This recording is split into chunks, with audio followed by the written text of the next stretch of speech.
Alors, bonsoir tout le monde. Bienvenue à cette consultation publique en ce 18 juillet. C'est pas la bonne chose, c'est le 7 juillet ici. Bon, je me suis trompé avec la date que ça a été fait. Donc, le 7 juillet, il est un petit peu plus tard que 18h30, donc on s'excuse. Alors, on va commencer ça à 18h38 à peu près. Donc, c'est pas mal ça que j'ai. Juste confirmer, 18h39. Donc, on commence cette réunion-là. Donc, je vais signifier les présences en commençant à ma gauche avec Nancy, directrice générale. Présent. Mario. Présent, merci. Natalia. Présent. Robert. Présent, bonsoir. Sylvain. Bonsoir, présent. Et Geneviève, qui remplace Sophie. Bonsoir, présente. On va aller avec Yacine, qui est là devant moi. Yacine, chef de division aménagement du territoire, qui va nous faire la consultation publique, la présentation ce soir. Bonsoir. Chloé, urbaniste maintenant, toute nouvelle avec nous. Donc, merci d'être là. Gilles. Bonsoir. Chantal. Bonsoir, présent. Joanne. Bonsoir. Alors, donc, on va y aller. On a 4 projets de règlement ce soir qu'on va avoir la présentation par Yacine. Donc, Yacine, je te laisse la parole. Donc, je vais te donner l'enregistrement tout près de toi. Good.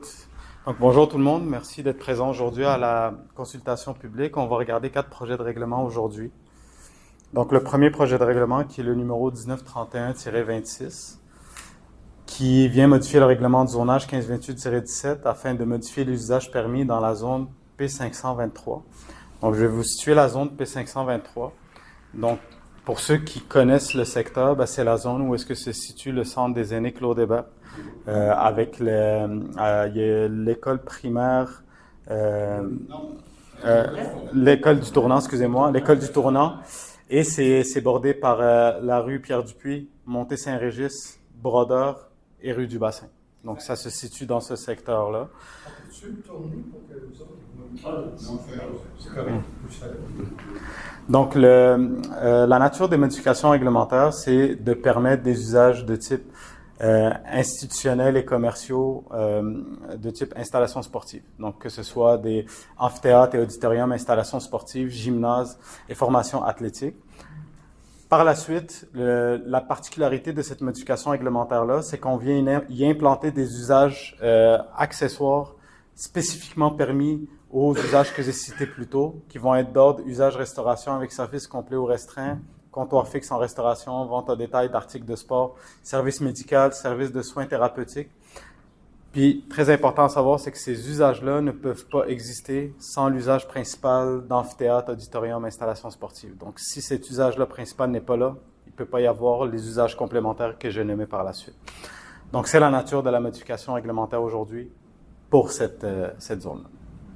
Donc, le projet contient une disposition propre à un règlement susceptible d'approbation référendaire sur l'article 1. Il est possible pour un groupe de citoyens de réclamer une procédure d'approbation pour leur zone ou l'ensemble de la municipalité, le cas échéant, avant l'adoption d'un règlement ayant pour but de modifier certains objets des règlements de zonage. Ce recours est réalisable en transmettant au greffier de la Ville une demande à cet effet et signée par les personnes intéressées. À la suite de la consultation publique, le Conseil adoptera un second projet de règlement, incluant s'il y a lieu des changements. L'adoption du second projet sera suivie de la publication d'un nouvel avis sur le site Internet officiel de la Ville, indiquant l'objet des dispositions susceptibles d'approbation, quelles personnes intéressées peuvent signer une demande et l'endroit où sont situées les zones visées. Toute demande doit être reçue à la municipalité au plus tard le 8e jour suivant celui où est publié l'avis annonçant la possibilité de faire une demande de participation à un référendum. Toute personne qui, à la date d'adoption du second projet, n'est frappée d'aucune incapacité de voter et qui remplit dans un premier temps une des 3 conditions suivantes est habile à signer une demande, soit 1, être domicilié, 2, être propriétaire d'un immeuble ou 3, être occupant d'un lieu d'affaires dans une zone d'où peut provenir une demande.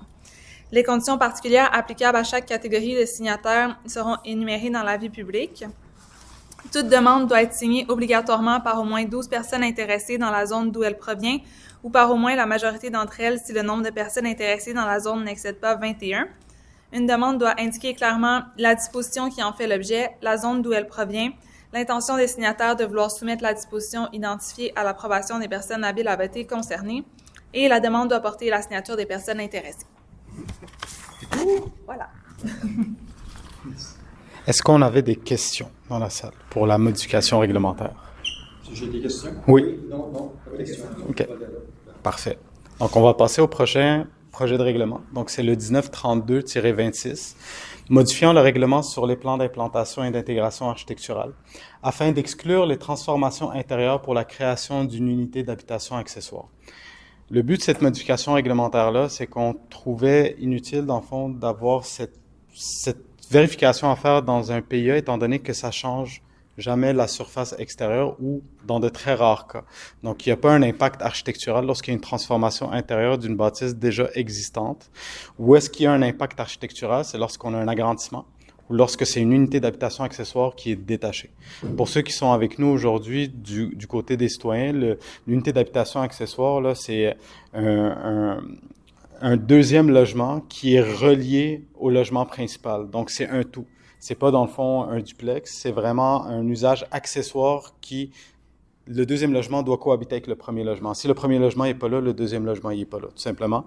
Et ce deuxième logement-là, si c'est un membre de la famille qui y vit à ce moment-là, la taxation peut donner un formulaire là, pour avoir le crédit là, pour la bigénération. Sinon, ben, ça peut être un logement qui peut être loué à la personne que vous voulez, là, tant aussi longtemps que vous respectez la réglementation, etc. Donc, ça fait le tour. Moi, j'ai une question complémentaire à ça. Dans le fond, si jamais il y a une modification, tu sais, des fois, une personne peut avoir, mettons, son habitation qui a été construite jadis quelques années, puis là, elle décide de faire un logement accessoire. Je comprends qu'on veut l'exclure, mais on va-tu quand même s'assurer au niveau du PIA que ça respecte toujours, dans le sens que, je ne sais pas, mettons qu'il y avait un arbre qui avait été demandé d'être planté à telle distance, puis qui a été retiré à notre insu. On va-tu s'assurer, par exemple, qu'il est replanté ou pas du tout? En faisant l'exclusion, est-ce que ça fait en sorte que... Ben, en fait, c'est deux choses différentes. C'est que dans le cas du PIA, c'est une intégration architecturale. Donc, il faut prendre en considération que c'est l'enveloppe extérieure. Ouais. Dans le cas que tu parles, dans le fond, Chantal, on parle de zonage ou d'application d'une résolution.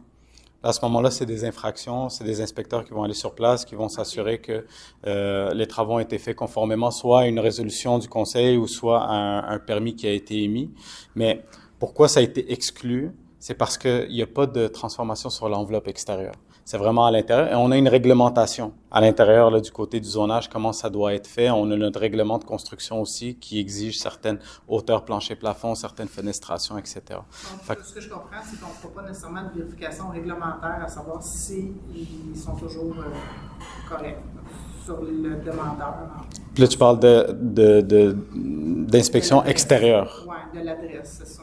C'est sûr que les inspections extérieures, on remarque souvent les défauts lors des inspections de fin de travaux. Quand on fait une inspection de fin de travaux, pour exemple, c'est à ce moment-là qu'on dit, bon, ben là, il fallait que tu plantes, par exemple, un arbre, il faut que tu le plantes, puis là, il y a un suivi d'infraction, etc. Fait que oui, c'est à ce moment-là qu'on va pouvoir les remarquer, ou si on reçoit des plaintes, ou si on est capable de le remarquer. Puis, en faisant des inspections de d'autres éléments dans la même adresse, des fois, on a le réflexe de regarder, oui, mais je me rappelle qu'on t'avait émis un permis, puis il fallait que tu fasses cet élément-là, ça n'a pas été fait, etc. Donc, ça dépend. Il y a des situations qui peuvent arriver. Oui, mais c'est deux choses. Exactement. Donc, ça fait le tour. Donc, le projet de règlement ne contient pas de dispositions propres à un règlement susceptible d'approbation référendaire. Est-ce qu'on avait des questions? Parfait. Donc, prochain projet de règlement qui est le 1933-26, modifiant le règlement de zonage 1528-17 afin de modifier les normes concernant les capteurs énergétiques. Je vais faire un résumé très simple, c'est que notre ancienne mouture de réglementation était très précise et selon les informations et les commentaires qu'on a eus de la part des citoyens, était très restrictive aussi. Donc, ce qu'on a fait, c'est qu'on est venu valider est-ce que les normes qu'on avait dans notre règlement de zonage permettaient à tout le monde d'avoir des capteurs énergétiques chez eux, ceux qu'ils veulent. La réponse est non. Donc, on a dû faire un travail sur notre réglementation pour s'assurer que tout le monde y ait accès par équité aussi. Toute personne qui a une maison unifamiliale ou une bâtisse résidentielle qui veut mettre des capteurs énergétiques puisse avoir accès à ça. Donc, on est juste venu simplifier notre réglementation.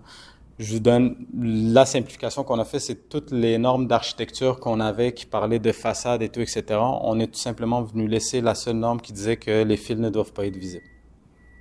C'est la seule chose qui reste dans cet article-là de l'architecture. Fait qu'à ce moment-là, tout le monde peut venir nous voir, puis on va regarder ensemble le projet pour voir si ça s'implante comme il faut, mais c'est beaucoup plus simplifié. Beaucoup plus simplifié. Là. Question. Oui, je suis pour ça. Ben, c'est bien. Non. Il s'éteint. Juste donner ton nom. Daniel Chassé, citoyen de Saint-Constant, secteur Lévis. En fait, c'est une bonne nouvelle qu'évidemment, on puisse... oui, OK, c'est pas enregistré. C'est une bonne nouvelle qu'on puisse élargir l'accessibilité parce que ceux comme moi qui sont du mauvais côté de la rue ne peuvent pas s'en prévaloir. Là, maintenant, je pensais que vous étiez pour mettre d'autres restrictions, comme l'autre fois, je pense que c'était en parlant avec M. Perron, après l'Assemblée, que les coteurs étaient mis sur mât. Ça, c'est normal qu'il y ait des restrictions là-dessus. Parce que sur le mât, c'est un poteau, ça ressemble beaucoup à un tour de cellulaire. Mais ça, c'est très, très, très cher. Là. On ne met pas ça pour être un panneau. Là. Seulement, c'est 20 panneaux. Puis ça peut se faire en milieu agricole. Quelqu'un qui ferait ça chez eux pourrait le faire. Il y a différentes façons de le faire. C'est d'avoir un mât, puis on a 2 panneaux, eux, à diverses hauteurs. Mais encore là, il y a des contraintes sur les projections d'ombre à considérer. On met des dispositions particulières quand quelqu'un veut faire ce genre d'installation-là. Il y a des hauteurs, il y a par rapport à des marges à respecter par rapport aux limites du terrain. Que ça, c'était ce que j'avais vu. Aussi, pour ce que j'ai chez moi, c'est des panneaux escamotables, mais sur la couverture. Et en contrepente. C'est sûr que ça ne doit pas être autorisé en façade. Parce que ça n'aurait pas de bon sens. De toute façon, de ce qui vient de dire dans le règlement, ça ne passerait pas au niveau d'acceptabilité architecturale. Autre point, c'est juste un ajout, c'est que les panneaux solaires, ce n'est pas toujours dans le conventionnel de ce qu'on voit. Il y en a qui ont des formes moulées, puis il y en a qui sont complètement noirs. C'est sûr qu'ils ne peuvent pas avoir d'autres couleurs. Et ça ouvre la possibilité à toutes sortes d'éléments architecturaux qu'on peut faire. J'ai vu des pergolas qui sont faits, mais là, eux autres, c'est plus pour des capteurs thermiques. Parce que là, on focus sur le photovoltaïque, mais il y a de thermique. Puis, autre chose, encore là, ça touche un peu l'esthétique qui ne passerait pas, c'est quand on regarde ce qui se passe dans les pays comme en Égypte ou au Liban, on voit, c'est commun d'avoir des drums de 45 gallons là, sur la couverture avec des tuyaux. Ces tuyaux, ça fonctionne très bien. C'est un système qui fonctionne par convection. Mais c'est sûr que ça ne sera pas applicable dans un milieu ici. On n'est pas. Il faut qu'il y ait quand même un certain nombre de normes. Mais ce que je comprends du règlement, c'est que ça va être de l'approbation. Les gens présentent leur projet, puis on voit si ça passe ou pas. Ouais, c'est que, pour vous répondre, dans le fond, le fait qu'on ait ouvert notre règlement, c'est qu'on est conscient qu'il y a de nouvelles technologies, de nouvelles manières de faire qui viennent d'arriver au fur et à mesure. Puis on veut s'adapter à ces changements-là. Puis peut-être que notre règlement va rechanger à travers le temps avec les nouvelles technologies qui vont arriver. La seule chose, c'est qu'on sait que les panneaux peuvent maintenant s'adapter à toute forme de toiture, ça peut s'adapter en fait, aussi simple que ça. C'est pour ça qu'on est venu simplifier la chose en disant tout simplement tout filage ou toute tuyauterie, dans le fond, qui cache le filage, etc., ne doit pas être visible. Donc, à ce moment-là, il y a un travail à faire dans les toitures, etc. Mais c'est sûr et certain, si vous avez des idées ou si vous avez des choses, on pourra en discuter. Puis, C'était surtout pour partager. Mm-hmm. Là, si j'ai bien compris, vous allez créer le règlement. Après ça, le membre du conseil final vont l'adopter. Oui, c'est que dans le fond, exact. C'est que dans le fond, un projet de règlement, comment ça fonctionne, c'est qu'il y a un premier projet qui est adopté par le conseil, qui a été adopté à la dernière séance du conseil. Aujourd'hui, on est à l'étape de la consultation publique. Donc, c'est à ce moment-là qu'on présente le projet de règlement à la population. Par la suite, étant donné que ce projet de règlement-là n'est pas assujetti aux personnes habiles à voter, il va y avoir une adoption de règlement à la séance du mois de juillet. Par la suite, il y a un certificat de conformité qui va nous être acheminé par la municipalité régionale de Comté pour s'assurer que c'est conforme aux orientations du schéma d'aménagement. Et du moment que le certificat de conformité arrive à la ville, à ce moment-là, le règlement est réputé en vigueur et devient applicable à ce moment-là. Okay. Donc, en ce moment, le règlement n'est pas applicable, mais il est en adoption. Il est en processus d'adoption qu'on appelle. OK. Mais c'est pour ça, Daniel, la consultation est faite pour ça, dans le sens que, on a plus peut-être oublié quelque chose ou une idée particulière qui serait intéressante à regarder, à rajouter au règlement. La consultation, elle sert de ça avant l'adoption. Okay. On pourrait on regarde, puis avec des commentaires, tout ça, on peut-être, c'est une bonne idée, si on devrait peut-être l'ajouter au règlement. Et puis après, on l'adopte avec les modifications qu'on a entendues à consultation. Oui, parfait. Comment le rencontrer? On peut regarder C'est ça. tous les aspects de. Tantôt, je parlais de la projection des ombrages, Ouais. il y a les vibrations, les choses sonores, parce qu'il y a aussi les systèmes de suivi qui peuvent être sur un axe ou deux. Oui. Ça, c'est escamoteur. Oui. Vous parlez beaucoup sur la couverture, mais ça se remet, que ça peut être aussi au sol. Au sol aussi. Ouais. C'est pour ça que quand je parlais tantôt les éléments architecturaux, là, ça c'est surtout pour le photovoltaïque, mais il y a aussi il y a des tuyaux qu'on met, c'est un peu comme une thermopompe murale, Okay, oui. avec des tuyaux en bas. C'est quand même très, très, très esthétique, ce système-là. Puis ça aussi, c'est pas tellement en popularité, mais ça peut venir. Ça peut venir. Oui. Il y aura peut-être des paramètres. D'après ce que je comprends, on peut pas. Ça ne sera peut-être pas le moment de suite de Non, discuter mais ces choses-là trop techniques. Mais Il est en évolution, en fait. Ouais. Un règlement d'évolution. Je pense qu'il faut être à l'affût des nouvelles technologies pour être encore meilleur au niveau énergétique. Je pense que c'est vraiment ça, l'esprit du règlement. Puis toutes les bonnes idées sont bienvenues, absolument. Puis n'hésite pas à venir voir Yacine avec ça va me faire vraiment plaisir. Ouais. Excellent. C'est bon. Merci beaucoup. Merci.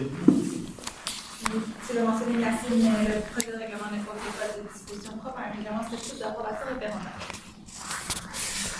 Et le dernier, non le point. Yes, donc dernier projet de règlement aujourd'hui, donc c'est le 1934-26, modifiant le règlement de construction afin de modifier le pourcentage de fenestration pour un usage du groupe habitation. En gros, pourquoi on est venu modifier cette réglementation-là, c'est qu'on s'est rendu compte que lorsqu'on recevait des permis de nouvelle construction, de modification, c'était très compliqué avec les constructeurs parce qu'on avait une divergence avec les normes applicables provinciales et notre réglementation. C'est qu'on était beaucoup plus sévère que les normes provinciales. Et ce qui amenait, c'est qu'il y avait des difficultés avec les professionnels, avec les promoteurs, alors qu'on regardait autour ce qui se faisait, qui appliquait les normes provinciales et ça se passait très, très bien.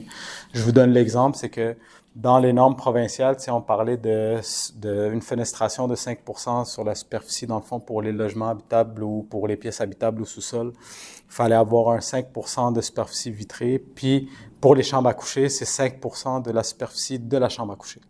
Donc, c'est ça qui se fait ailleurs. Nous, on était un peu plus sévère parce qu'il faut se rappeler que pendant une certaine période, on avait le principe de cour anglaise aussi. Donc, la cour anglaise qui venait en sorte de permettre une plus grosse fenestration, etc. On garde toujours ce principe de fenestration avec les margelles, etc. C'est juste que dans l'optique où est-ce que on a des gens qui ont des bâtisses déjà existantes. Là, je reviens à un projet de règlement qu'on a parlé plus tôt dans la soirée pour les unités d'habitation accessoires, par exemple. Quand on vient faire un aménagement intérieur pour une unité d'habitation accessoire, étant donné que le règlement de construction ne peut pas appliquer de dérogation mineure dessus, ça devenait problématique pour les fenestrations. Donc, c'est pour cette raison une des raisons pour laquelle on propose la modification aujourd'hui au conseil municipal, parce que, au-delà de ça, ça enlève aussi le droit à des gens qui ont des maisons existantes d'avoir une unité d'habitation accessoire, parce que leur fenestration est beaucoup plus petite. Puis, ça peut être corrigé par des margelles, mais entre 5% et 10%, par exemple, c'est quand même le double. Donc, Ces gens-là, ils n'étaient pas sous droit acquis. Non. Ils étaient à cause que qui faisaient des travaux, ils perdaient leur droit acquis. En fait, j'explique le principe, c'est que le droit acquis s'applique sur un usage existant. C'est que là, si tu ajoutes une unité d'habitation accessoire, c'est un usage accessoire que tu ajoutes. Fait que là, à ce moment-là, ton usage accessoire qui n'existait pas avant, tu peux pas appliquer, dans le fond, une réglementation sur un usage accessoire qui n'existait pas. Fait que c'est un peu pour ça. Donc, ça fait le tour de cette modification réglementaire. Parce que le projet de règlement ne contient pas de dispositions propres à un règlement susceptible d'approbation référendaire. On va bien tester quelque chose. Alors, ça met un terme à la consultation publique des questions de règlement. Merci d'avoir été présent ce soir. Merci Daniel d'être venu. Puis, n'hésite pas à venir voir Yacine pour les suggestions. Toujours bienvenue. Merci. Merci à vous. Bonne soirée.